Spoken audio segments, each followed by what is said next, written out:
दो सहेलियां एक सपना।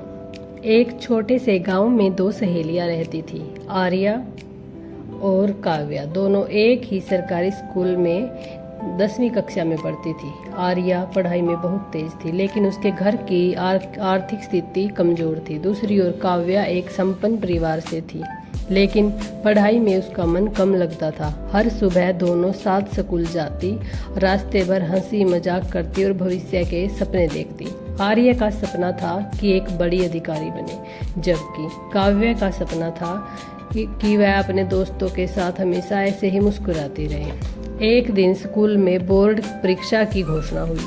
सभी छात्र छात्राएं तैयारी में जुट गए। आर्या दिन रात पढ़ने लगी, लेकिन तभी उसके पिता बीमार पड़ गए। घर की जिम्मेदारियां उसके कंधों पर आ गई। उसे लगा कि शायद अब उसका सपना अधूरा ही रह जाएगा। काव्या ने पहली बार अपने दोस्त को इतना परेशान देखा। उसने फैसला किया कि वह आर्या का साथ नहीं छोड़ेगी। स्कूल के बाद आर्या के घर जाकर घर के कामों में मदद करती, फिर दोनों साथ बैठकर पढ़ाई करती। कुछ दिनों बाद एक और मुश्किल आई।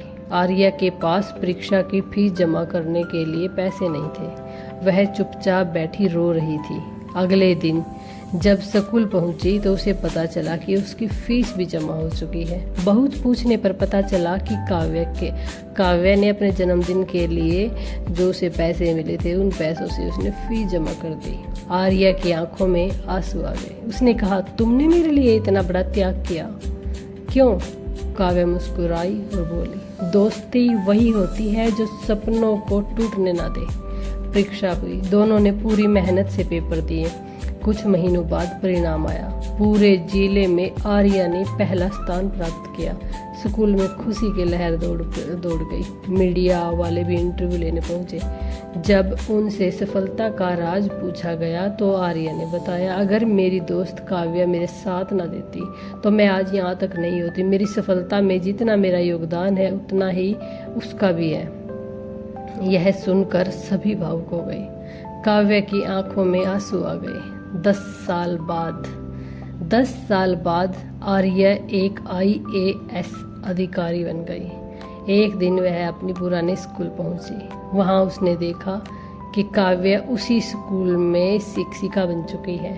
आर्या मंच पर गई और बच्चों से बोली, जिंदगी में सफलता सिर्फ मेहनत से नहीं मिलती, बल्कि उन लोगों के साथ से भी मिलती है जो मुश्किल समय में आपका हाथ नहीं छोड़ते। दोनों सहेलियां एक दूसरे को गले लगाकर रो पड़ी। पूरा स्कूल तालियों से गूंज उठा।